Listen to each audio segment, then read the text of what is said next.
কথা বলতে চাই না, মানে আসলেই কথা বলতে চাই না।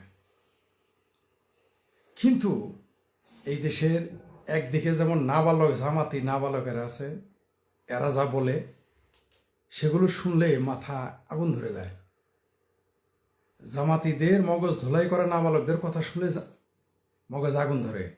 সে জায়গায় যখন বুইরারাও বলা শুরু করে না, এক ঠ্যাং যাদের অলরেডি এক কোমর পর্যন্ত কব্বরে চলে গেছে, তারাও যখন বলে না উল্টাপাল্টা কথা, তখন আর সহ্য হয় না। কর্নেল ওলি আছে না, এক সাইডের বালেশ্বর বাল, বিএনপির হাতে লাথি গুতা খেয়ে, কত লাথি গুতা উষ্টা খেয়ে পালাইছিল, মনে আছে আপনার দাঁত মুখ থাবড়ায় গালমূল ফাটাই ফেলছিল, তখন চিৎকার করে বলছিল I for I, teeth for teeth. বলে না এগুলো কর্নেল ওলি? লাথি গুতা খায় বিএনপির হাতে, তারপরে গিয়ে এলডিপি নে বেলডিপি না বালডিপি বানাইছে। এই বালের 500 লোক যার হাতে, মানে সর্বোচ্চ তার সারা দেশে 500 লোক হবো কিনা সন্দেহ। সেই লোক কি বলছে জানেন? আমি আবারও বলি, অনেকে শিরোনাম দেখে হয়তো রাগ করতে পারেন, ভাই সহ্য হয় না ভাই। কিছু কিছু কথা আছে, এগুলো যদি আপনি প্রতিবাদ না করেন, এগুলো যদি কাউন্টার না দেন তাদের ভাষাতে, সমাজে সেটা প্রতিষ্ঠিত হয়ে যায় এবং হয়ে গেছে। তাই এগুলো প্রতিবাদ করতে হবে, কোনো দলীয় চিন্তা চেতনা থেকে না, ঐতিহাসিক কারণে। বঙ্গবন্ধু নাকি মুক্তিযুদ্ধ চাইনি, বঙ্গবন্ধু স্বাধীনতার ঘোষণা দেয়নি। এইখানে যদি বঙ্গবন্ধু স্বাধীনতার ঘোষণা দেয়নি এইখানে বলেই সে ক্ষান্ত হয় না অলি আহমেদ। এই কর্নেল অলি আহমেদ এক বালেশ্বর বাল, ঠিক আছে? আসলে আমরা সেনাবাহিনীকে নিচু করে কথা বলতে চাই না, বাধ্য হয়ে এদের খাজিল হতে হতে। আমরা আগে শুনেছি যে সেনাবাহিনীদের যারা থাকে তাদের বুদ্ধি হাঁটু নিচে। অলি আহমেদ তার সর্বশেষ প্রমাণ।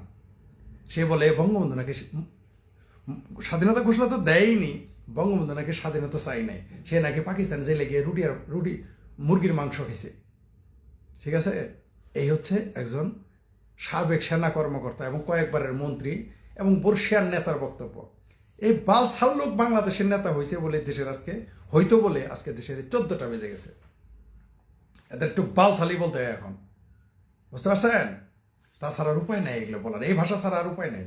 আমাকে অনেকেই না করছে এই ধরনের ভাষা যেন না বলি, কিন্তু কি করবো বলেন? বঙ্গবন্ধু মুক্তিযুদ্ধ চাই নাই এই কথাটা যদি কেউ বলে, তার সাথে তার ব্যাপারে কি ভাষায় কথা বলবো? তাহলে বঙ্গবন্ধু মুক্তিযুদ্ধ চাই নাই, মুক্তিযুদ্ধ চাইছে কর্নেল অলির মায়ের ভাতারেরা। আমরা তো এখন তাই মনে হচ্ছে যে কর্নেল অলির মায়ের ভাতারেরা মুক্তিযুদ্ধ চেয়েছিল, বঙ্গবন্ধু চাই নাই। আবার এই ফাজিলটা আবার কি বলে জানেন? হাঁটুনিসে বুদ্ধি আলা কর্নেল অলি, সে বলে যে আমরা বঙ্গবন্ধুকে, শেখ মুজিবকে, বঙ্গবন্ধু বলে না কিন্তু শেখ মুজিব, মনে হয় যে বাইসতে শেখ মুজিব, এরকম ভাব, মনে হয় যে তার স্টাফ ছিল, মনে করছে সে ক্যাপ্টেন যখন ছিল তার আন্ডারে যে সৈনিক থাকতো তাই মনে করে লেফট রাইট করা, এরকম মনে করে আর কি, এরকম ভাবে কথা বলে। আমরা শেখ মুজিবের কাছে গেছিলাম, বলছিলাম আপনি স্বাধীনতা ঘোষণা দেন। তাহলে শেখ মুজিব কেউ না, মুক্তিযুদ্ধ চায় নাই, সে স্বাধীনতার ঘোষক না। বাল ফালাইতে শেখ মুজিবের কাছে গেছিল কর্নেল অলি, বাল ফালাইতে গেছিল তাহলে শেখ মুজিবের কাছে।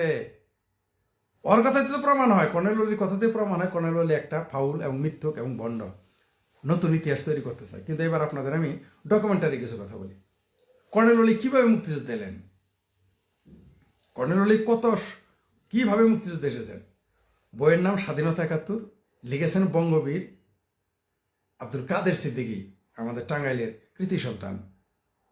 টাঙ্গাইল মানে আমাদের বৃহত্তর ময়মনসিংহ, তখন তো ময়মনসিংহ মহকুমা, তখন তো জামালপুর, শেরপুর, নেত্রকোনা, এগুলো সব তো আপনার এই একই সাথে বৃহত্তর ময়মনসিংহ। তিনি তার একটা বই লিখেছেন, বইয়ের নাম স্বাধীনতা 71। আপনারা এখনও পাবেন বইটা। বইটা বহুল পঠিত, অনেক বিক্রি হয়েছে, অনেক দামি বই। আমি কলকাতা থেকে প্রথমে এই বইটা কিনে পড়েছিলাম। সেখানে তিনি লিখেছেন কর্নেল অলি আহমেদ যেভাবে, ওই বইয়ের কিন্তু প্রতিবাদ করে নাই কর্নেল অলি, তার মানে কাদের সিদ্দিকীর বক্তব্য সঠিক, তিনি আজ পর্যন্ত প্রতিবাদ করেন নাই এই কর্নেল অলি, তখন তিনি ক্যাপ্টেন। তিনি বলেছেন, সেখানে লিখেছেন যে কর্নেল অলি আহমেদের কথা লিখছে, জিয়া রহমান যাচ্ছিলেন, মেজর জিয়া যাচ্ছিলেন, তখন জিয়া রহমান মেজর 71 সালে, জিয়া রহমান যাচ্ছেন চিটাগাঙ্গে অস্ত্র খালাস করতে। এটা কর্নেল অলির বয়ান, বইয়ের নাম স্বাধীনতা 71, লেখক বঙ্গবীর কাদের সিদ্দিকী। দর্শকদের উদ্দেশ্যে আবার বলে রাখি যে তখন তিনি জিয়া রহমানকে বলছেন, স্যার আপনি অস্ত্র খালাস করতে যায়েন না। কে বলছে এটা? কর্নেল অলি বলতেছে জিয়াউর রহমানকে, মেজর তখন সে ক্যাপ্টেন, বলছে স্যার আপনি যায়েন না এই অস্ত্র খালাস করতে, গেলে আপনাকে মেরে ফেলতে পারে। এটা বলছে কে? ক্যাপ্টেন অলি মেজর জিয়াকে বলতেছে। জিয়াউর রহমান জোর করে যাচ্ছিলেন তার জিপ নিয়ে, তখন সে পিস্তল বের করে, তার যে সার্ভিস পিস্তল সেটা বের করে, তিনি রিভলভার বের করে জিয়াউর রহমানের সামনে ঠেকান। বলছে যে আপনারে আমি মেরে ফেলবো, কারণ পাকিস্তানিদের হাতে মরে আপনি কি করবেন, আর না হয় আমাকে মেরে ফেলেন। এটা বলেছিল ক্যাপ্টেন অলি মেজর জিয়াকে। আবারও বলি, বইয়ের নাম স্বাধীনতা ৭১, লেখক বঙ্গবীর কাদের সিদ্দিকী, দুইজনই জীবিত। জিয়াউর রহমান জীবিত নাই, কিন্তু মূল দুইজন নায়ক জীবিত, যে লেখক জীবিত এবং যার নাম হচ্ছে অলি আহমেদ জীবিত। আজ পর্যন্ত বই, এটা অনেক আগে লেখা, কয়েক যুগ আগে লেখার বই, আজ পর্যন্ত অলি আহমেদ এটা প্রতিবাদ করে নাই যে এটা আমি ঘটনা এটা মিথ্যা বা ভুল বা বিকৃত। তার মানে কাদের সিদ্দিকীর বয়ান সঠিক। যদি এটাই সত্য হয় তাহলে কিভাবে আসলো? তারপরে লিখছে যে তারপরে আমরা মুক্তিযুদ্ধের, জিয়া তখন রাজি হয়ে গেল। জিয়া ক্যাপ্টেন অলিকে পছন্দ করতো, ভালোবাসতো, তখন তার কথায় জিয়া আর জিপ নিয়ে চিটাগাঙ্গে অস্ত্র খালাস করতে যায় নাই। তখন জিয়াউর রহমান মুক্তিযুদ্ধে নেমে আসে, এই অলিরা তখন মুক্তিযুদ্ধে নামে, ক্যাপ্টেন অলি। তাহলে এইখানে মহানায়ক বঙ্গবন্ধু মানে ভিলেন, বঙ্গবন্ধুকে ভিলেন বানিয়ে ফেললো কোন হিসেবে? আসলে এরা হচ্ছে বাই চান্স মুক্তিযোদ্ধা। যেমন ওই যে খুনি মেথড ডালিম বাই চান্স মুক্তিযোদ্ধা, এই কর্নেল অলিও তাই। বঙ্গবন্ধুকে মুক্তিযুদ্ধের ইতিহাস থেকে পৃথক করা কি সম্ভব? পাকিস্তানিরা কি কোথাও বলেছে বা লিখেছে যে কর্নেল অলির জন্য বাংলাদেশ বিভক্ত হয়েছে? এই কর্নেল অলি এখন কেন বলে জানেন? জানে যে এখন একটা রব উঠেছে মুক্তিযুদ্ধ বিরোধী, কারণ এখন তো মুক্তিযুদ্ধ বিরোধীরা ক্ষমতায়, জামাত, হেফাজত, চিঙ্গোবাম, টিঙ্গোবাম, সিঙ্গোবাম এবং এই এনজিওগ্রাম, এরা সবাই রাজাকারের মেয়ের সরাসরি এই কন্ডম উপদেষ্টা হরিকোটায় যিনি আসছেন তিনি তো সরাসরি রাজাকারের মেয়ে। তো এখন এগুলো বললে মার্কেটে খাবে। এতদিন কিন্তু বলে নাই। আওয়ামী লীগ ক্ষমতায় থাকতে তার মুরদে গোলা নাই বলতে পারে নাই যে যে মুক্তিযুদ্ধে বঙ্গবন্ধু মুক্তিযুদ্ধে যায় নাই, বঙ্গবন্ধু মুক্তিযুদ্ধে চায় নাই, কোনোদিনই সে কিন্তু বলে নাই। এখন বলা শুরু করছে, কেন? মনে করছে জেনজি জেনারেশন তারা প্রেসিডেন্ট বানাই দিবে। ঠিক আছে,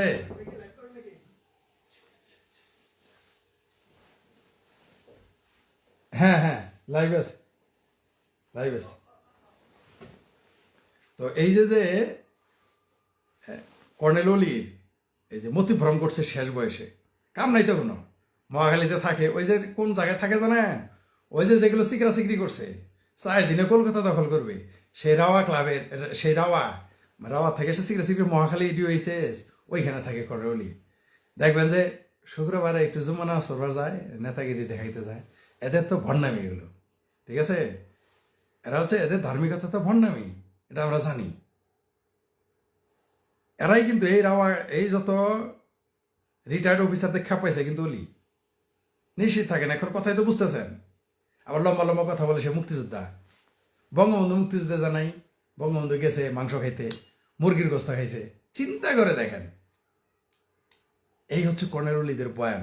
জামাতিদের চেহারা জঘন্য, জামাতিরাও এই কথা বলার সাহস পাবে না, যারা থাপড়ায় গাল বাড়াই ফেলবে।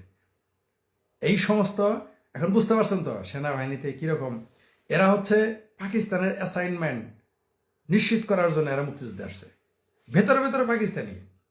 এরা এরা হচ্ছে মানে বলেন তো, এরা সাডেন বা বাই চান্স মুক্তিযোদ্ধা, পরে যে হায় হারি এই শালা আমাদের পেয়ারা পাকিস্তান ভেঙে ফেললো।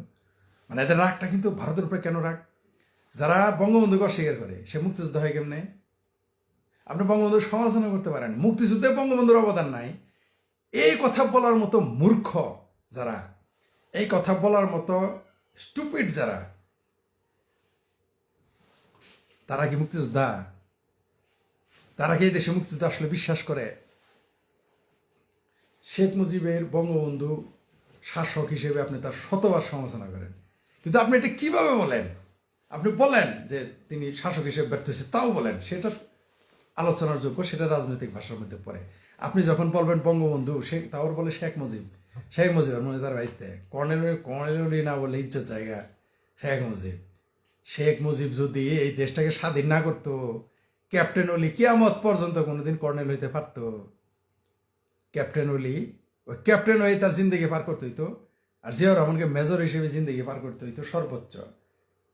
আসলে এই জাতিটা শুধু অকৃতজ্ঞ না, মূর্খ এবং সাম্প্রদায়িক। এরা কোনো অবস্থাতেই মুক্তিযুদ্ধকে মেনে নিতে পারতেছে না। একজন মুক্তিযোদ্ধা যদি এই কথা বলে যে বঙ্গবন্ধু, তারপর বঙ্গবন্ধু বলা নাই, বলছে শেখ মুজিবুর, ঠিক আছে, আবার উল্টা কথা বলে যে ঠিক তার বক্তব্যের বিপরীত, যে আমরা গিয়েছিলাম স্বাধীনতার ঘোষণা দেন।